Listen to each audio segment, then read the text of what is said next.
In a small village called Naoma, there lived a young girl named Joy.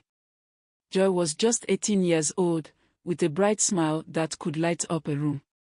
She had big dreams of becoming a teacher so she could help other children learn and grow. But life wasn't easy for Joy ever since she lost her father at the age of 4 years. Life has been hell even though Joy is a very brilliant and smart girl, but she was unable to continue her education. She hoped that one day she will still continue her education and she will achieve her dream of becoming a teacher.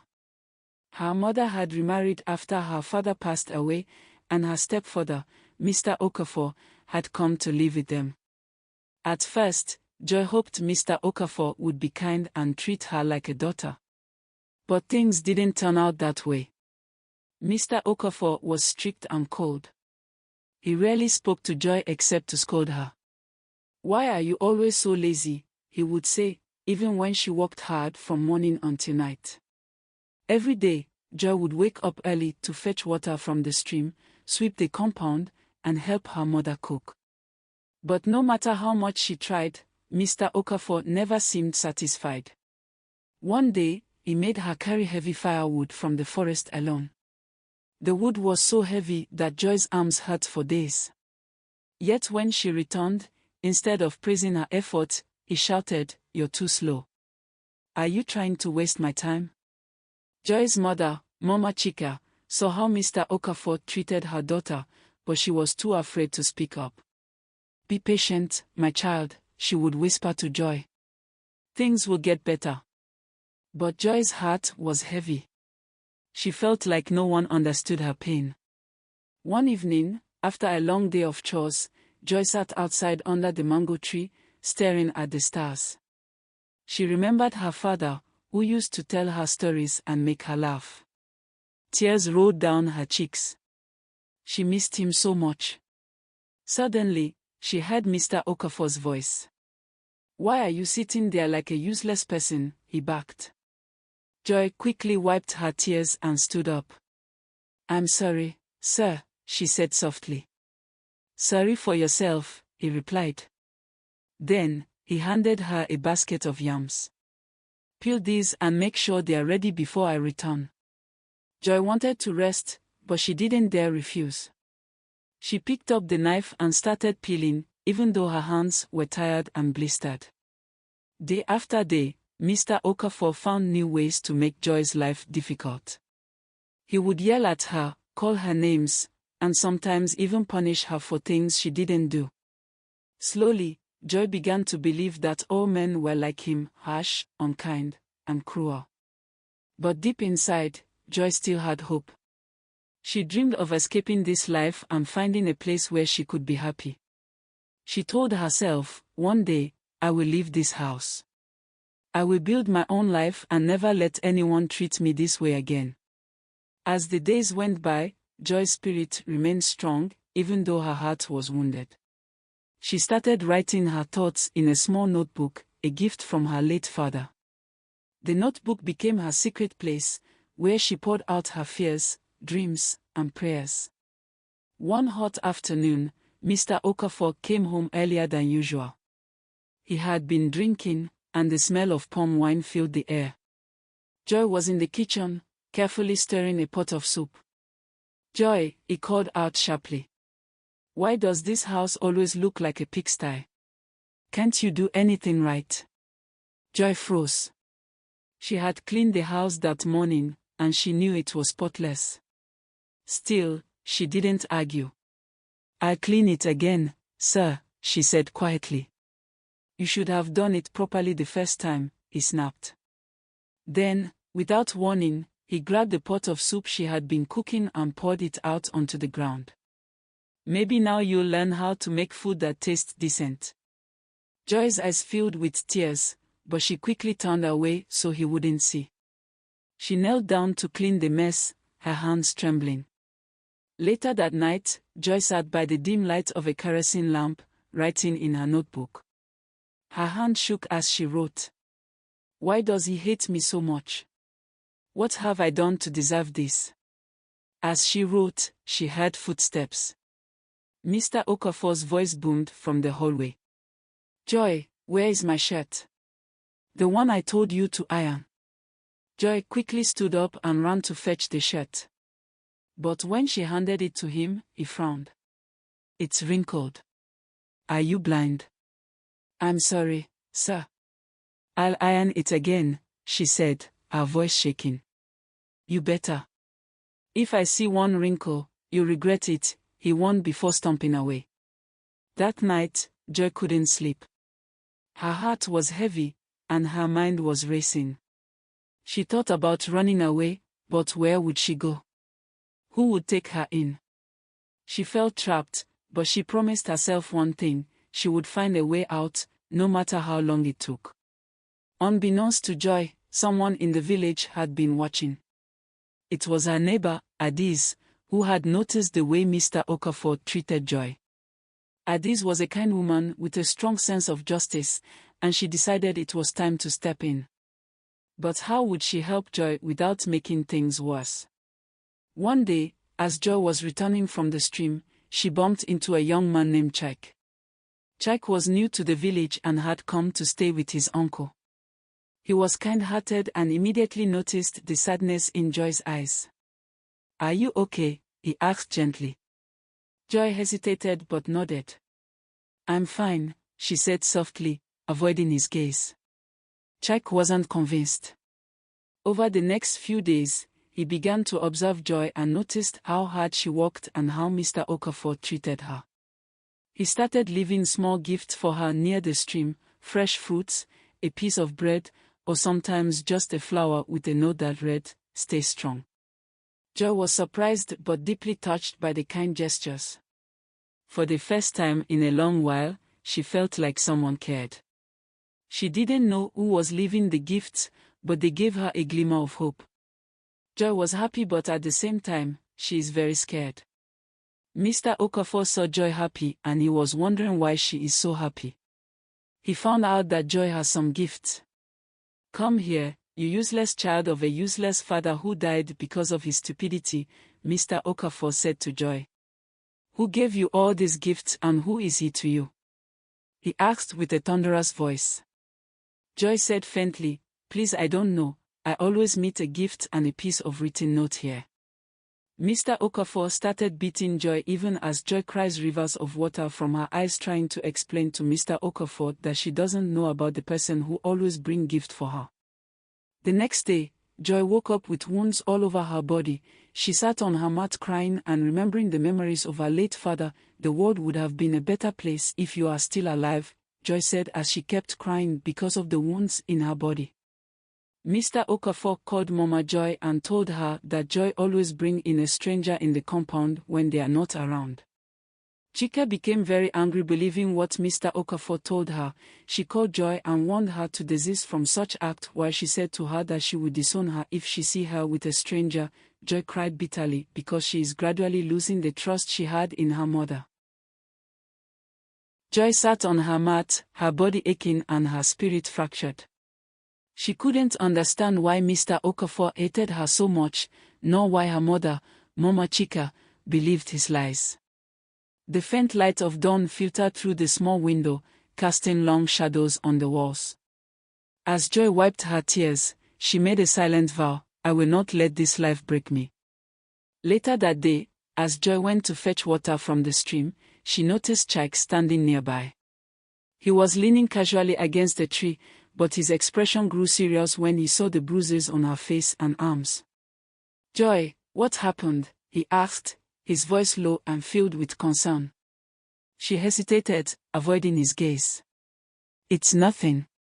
I'm fine, she replied, even though her voice trembled. Chike stepped closer, lowering his voice. Don't lie to me. I can see the pain in your eyes. For a moment, Joy wanted to pour out everything, her struggles, her pain, her hopelessness. But fear held her back.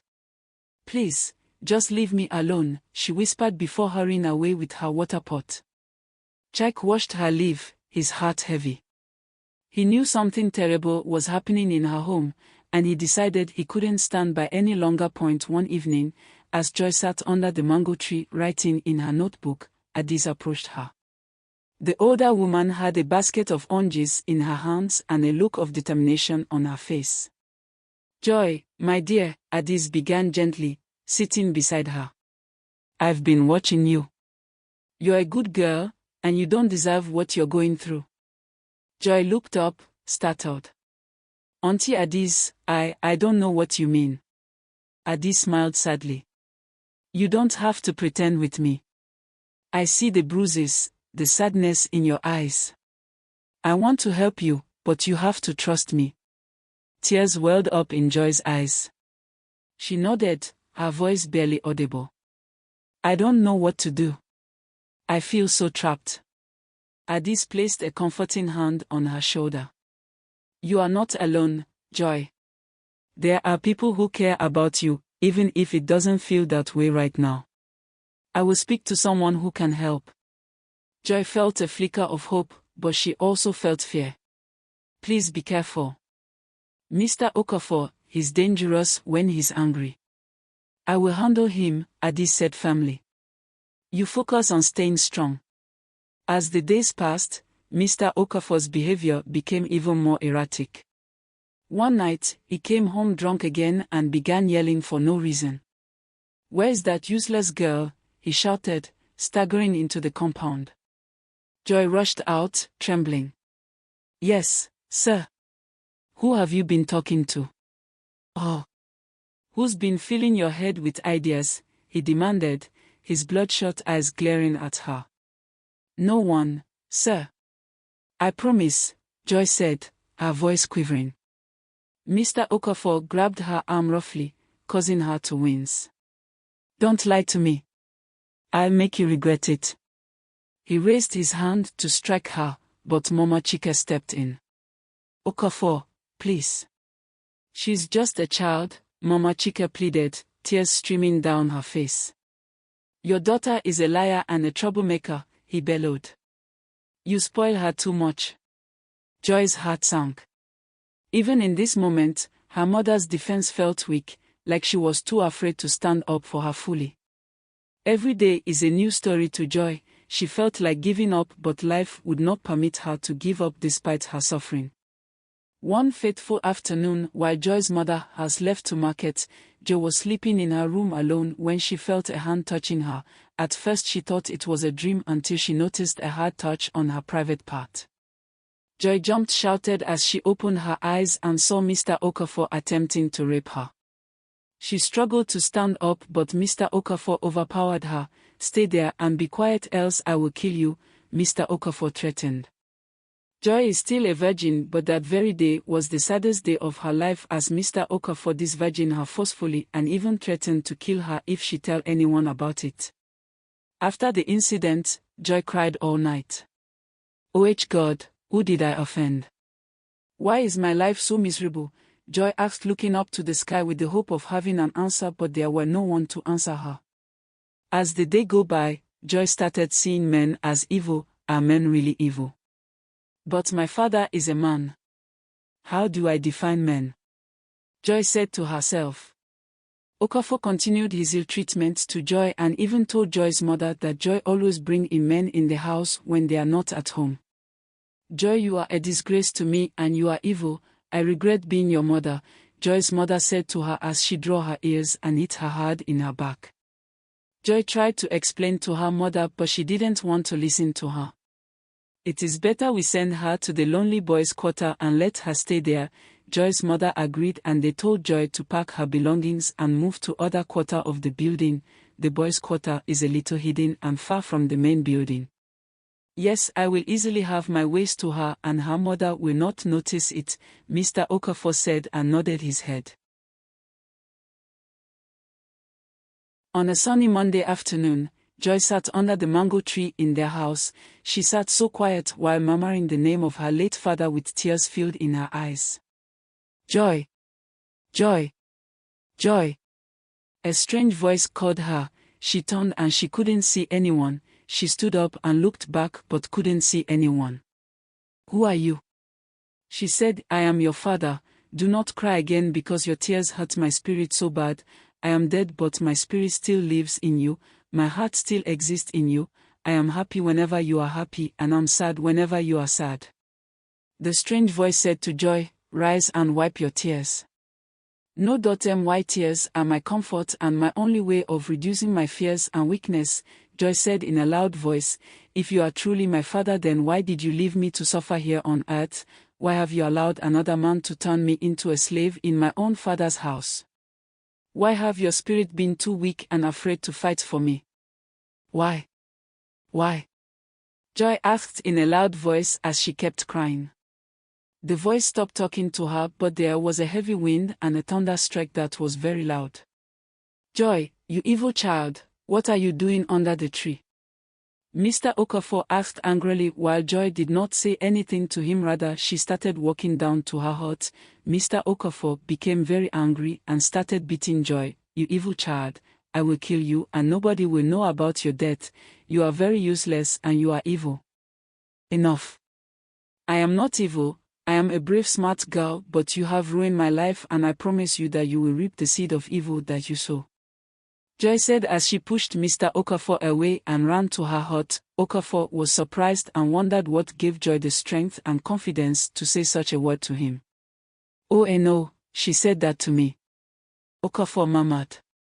There must be someone who is giving her the boldness to talk to me in such manner and I will try to make sure that I discover who the person is, he said as he nodded angrily and walked away.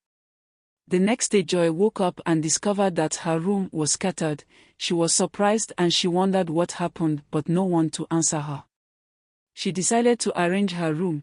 While arranging her room, she found a bunch of money hidden under her mattress and she nodded, this must be the handwork of that evil man, Joy said as she took the money to her mother and explained to her that she don't know who scattered her room and kept the money in her hut. Are you sure you don't care now about this money? Chika asked. No mother, I woke up this morning and I saw my room scattered and while arranging the room, I saw the money under my mattress and that is why I decided to bring the money to you. Chika was surprised about the story and she kept wondering how such amount of money appeared in her daughter's room. Chika kept the money and told Joy to go back to her room. Mr. Okafor walked in, looking so drunk and tired. Why are you so drunk this early morning? Chika asked. Shut up woman, go inside and get me food to eat. You are a mother of an evil child, you support evil and you are evil too. Mr. Okafor sat down and said to Chika, your daughter stole my money this morning and gave it out to a stranger. Are you sure that she stole your money? Chika asked. Yes, she stole my money and I know that she gave it to her evil stranger. Stop, my daughter is not evil, she did not steal your money either. Now, I understand more about all she said to me. Why are you so cruel to my daughter? Why are you treating her so badly? Joy brought the money that you kept under her mattress last night. You kept it to blackmail her, but she brought it to me. You are supporting your daughter always and it makes both of you evil. Mr. Okafor said angrily as he walked inside his hut with a face filled with disappointment. Chika sat down thinking about all that has been happening in the family and her heart was heavy and she is beginning to believe all Joy told her. Maybe Okafor has been treating my daughter badly and accusing her. She said to herself as she shook her head in disappointment. Mr. Okafor continued treating Joy as a slave in her father's house. It became worse as he rapes her repeatedly and always threatened to kill her if she tell anyone. Chike, how are you? Chike said to Joy while she is coming back from stream with a pot of water on her head. I am fine, thank you, Joy said to Chike. Joy, Chike called her as he held her hand. Can you tell me about your worries? You always walk down this stream every hour murmuring and feeling so emotional as a rejected person, Chike said curiously. My joy is a diary and a tragedy to tell anyone. I am a living dead Chike, but I hope to be free one day and I know that I will surely be free. She paused and said thank you to Chike. Chike tried to make her talk more but she couldn't say anything anymore. She walked quietly and straight to her house while Chike went back 5 miles before Joy's house. One Wednesday evening Joy decided to tell her mother about Okafor's affairs with her, but her fear is bigger than her confidence. Mr. Okafor has gradually subjected Joy to his favorite sex partner. You are sweeter than your old mother, he said as he climbed down from Joy, Joy eyes filled with pool of tears and regret. You old evil man, you will face the wrath of the gods one day, your evil days will soon come to an end, Joy said to Okafor as she cried. Remember, I will kill you if you tell anyone about this. Okafor threatened her. Joy's heart raced as she stared at the cracked ceiling of her small, dimly lit room. The air was thick with tension, and her tears soaked into the thin pillow beneath her head. She couldn't stop replaying Mr. Okafor's sinister words in her mind, you are sweeter than your old mother. The statement sent shivers down her spine, not just because of its depravity but because of the depth of betrayal it carried. How could a man she had once seen as a father figure turn into a predator? As the moonlight crept through the gaps in the wooden window, Joy's thoughts became a whirlwind of fear and desperation. She wanted to speak out, to let the world know about the monster that Mr. Okafor was, but his threat echoed in her ears. I will kill you if you tell anyone. The words were a chain that bound her to silence, yet a part of her yearned for freedom, freedom from the nightmares, freedom from the constant fear. The next morning, Joy forced herself out of bed. Her steps were heavy, and her spirit was broken, but she knew she couldn't let Mr. Okafor see her despair. She busied herself with chores, scrubbing the floors and washing the dishes, all while Mr. Okafor's piercing gaze followed her every move. He sat in the corner of the room, pretending to read a newspaper, but Joy knew better. She could feel his eyes crawling over her, and it made her skin crawl. Joy, he called out, his voice dripping with a false sweetness that made her stomach turn. Yes, sir, she replied, keeping her voice steady, though her hands trembled. Bring me some water, he ordered, not bothering to look up from the paper. Joy complied, her mind racing as she poured the water into a glass. As she handed it to him, he grabbed her wrist, holding it a moment too long. Good girl, he said with a smirk that made her want to vomit. She pulled her hand away, muttering an excuse about finishing her chores. That evening, Joy sat alone in her room, contemplating her next move. She thought about Chike, her friend who had always been kind to her. Maybe he would understand. Maybe he wouldn't judge her. But then again, what if he laughed? What if he didn't believe her? The fear of rejection was almost as paralyzing as the fear of Mr. Okafor's threats. Her mother was another option, but Joy quickly dismissed the idea. Her mother had always been quick to defend Mr. Okafor, believing his lies and dismissing Joy's complaints as mere misunderstandings. The thought of her mother taking Mr. Okafor's side again was too much to bear. Just as she was about to succumb to despair, there was a knock on her door. Startled, she quickly wiped her tears and composed herself. Who is it? She asked, her voice barely above a whisper. It's me, Chike, came the reply. Joy hesitated before opening the door. Chike stepped inside, his tall frame filling the small space. He looked at her with concern, his brow furrowed. Joy, are you okay? You've been acting strange lately. Joy's lips quivered, and she fought to hold back the tears. I'm fine, she lied, avoiding his gaze. You don't look fine, Chike pressed. You can talk to me. Whatever it is, I'll help you. For a moment, Joy considered opening up, but then Mr. Okafor's threat played in her mind like a haunting melody. She shook her head. It's nothing, Chike. Really? Chike didn't believe her, but he didn't push further. Instead, he placed a comforting hand on her shoulder. If you ever need anything, you know where to find me. After Chike left, Joy felt a flicker of hope. Maybe she wasn't as alone as she thought. But that hope was short-lived. The next day, Mr. Okafor's torment escalated. He sabotaged her chores, accusing her of laziness and incompetence. He knocked over a bucket of water she had just fetched and made her mop it up while he stood over her, laughing cruelly. You think anyone will believe you, he sneered. You're just a stupid girl. No one cares about you. But Joy refused to let his words break her. That night, she made a decision. She would document everything, every cruel word, every leering look, every unwanted touch. She would gather proof and build her courage. And when the time came, she would expose Mr. Okafor for the monster he was. As she wrote in her notebook, her hands shaking but determined, she whispered to herself, "You will not win, Okafor. Your evil days are numbered."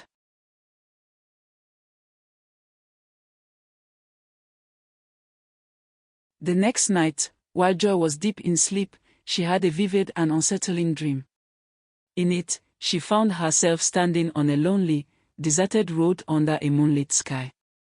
The air was cold, and the eerie silence was broken only by the sound of her own footsteps. Suddenly, her late father appeared before her.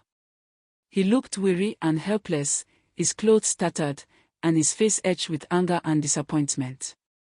A faint glow surrounded him, making him appear both otherworldly and familiar. "Father, you look so sad. What's wrong?" Joy asked, her voice trembling as she stepped closer to him. He sighed heavily, his shoulders slumping. "I dwell in an underworld filled with lost hope and pain," he began, his voice heavy with sorrow. "My heart is broken because of your mother and her new lover. He has come to destroy everything I worked for, stealing my wealth and property. But more than that, your mother has failed me. She broke the promise she made while I was alive." Joy's eyes widened. "What promise, Father? Please tell me," she pleaded, tears streaming down her face. Her father shook his head, his gaze filled with despair. "I cannot rest, Joy. The betrayal cuts too deep." His voice grew louder, filled with anguish, and he pointed a trembling finger toward her. "Find the truth, Joy. Find it before it's too late." Then, without another word, he turned and walked away, fading into the darkness. Joy tried to follow him, calling out, "Father, wait." But her voice echoed into the void, and she woke up with a start, her heart racing. The cold sweat on her brow matched the chill she felt deep in her soul. Her father's words echoed in her mind, leaving her confused and restless. What promise is he talking about?